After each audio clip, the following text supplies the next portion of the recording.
అందరికీ నమస్కారం। ఈ రోజు మనము సేమియా పాయసం తయారీ విధానం చూద్దాం। దీని కోసం మనకు ఒక హాఫ్ కప్ సేమియా కావాలి, half litre full cream milk కావాలి, అలాగే ఒక పావు కప్పు డ్రై ఫ్రూట్స్ కావాలి। నేను బాదం పప్పు, జీడిపప్పు, పిస్తా పప్పు తీసుకున్నాను। చక్కెర మనకు హాఫ్ కప్ కన్నా కొద్దిగా తక్కువ షుగర్ కావాలి। ఎక్కువ తినేవాళ్ళు హాఫ్ కప్ పూర్తిగా తీసుకోవచ్చు। హాఫ్ కప్ కి ఒక టేబుల్ స్పూన్ తక్కువ తీసుకున్నాను। అలాగే మనకు మిల్క్ పౌడర్ ఒక టేబుల్ స్పూన్ కావాలి। ముందుగా మనము స్టవ్ ఆన్ చేసుకొని ఒక ప్యాన్ పెట్టుకోవాలి। ఇందులోకి ఒక హాఫ్ టీ స్పూన్ నెయ్యి వేసుకోవాలి।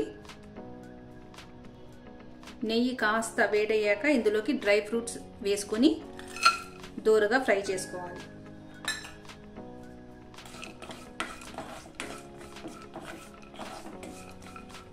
డ్రై ఫ్రూట్స్ దూరగా వేగాక స్టవ్ ఆఫ్ చేసి వీటిని ఒక ప్లేట్లో తీసుకుందాం।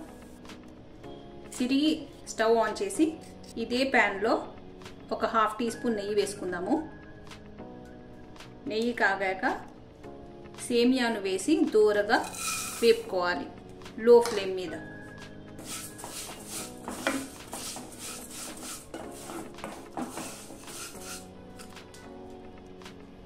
సేమియాను ఒక 5 నిమిషాలు లో ఫ్లేమ్ మీద వేపుకున్నాక ఇందులోకి మనము పాలు వేసుకొని కలుపుకుందాం।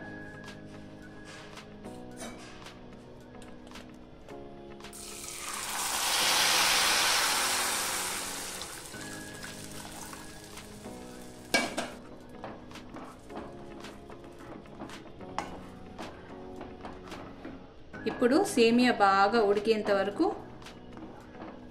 ఇలాగే ఒక 10 నిమిషాలు లో ఫ్లేమ్ మీద కుక్ చేయాలి।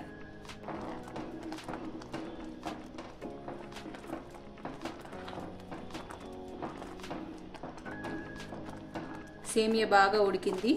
ఇప్పుడు ఇందులోకి చక్కెర వేసుకుందాము।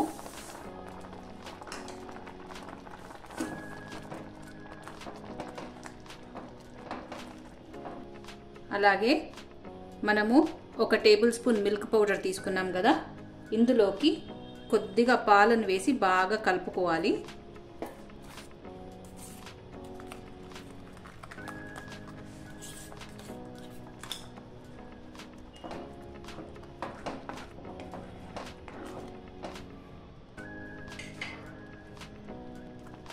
ఈ మిల్క్ పౌడర్ కలుపుకున్నాం కదా పాలల్లో, ఇవి కూడా వేసుకుందాము।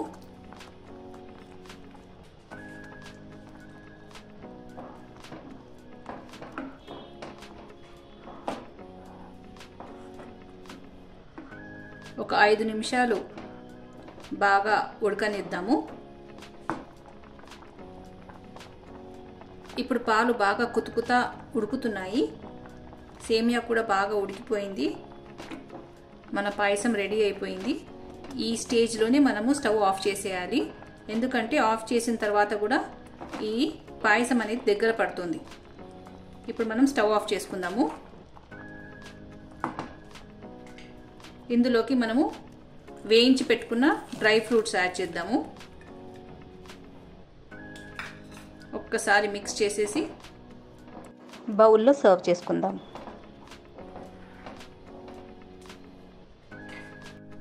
స్వీట్గా సేమియా పాయసం రెడీ అయిపోయిందండి। మీరు తప్పక ట్రై చేసి చూడండి। వీడియో నచ్చినట్లయితే please like, share and subscribe. Thank you.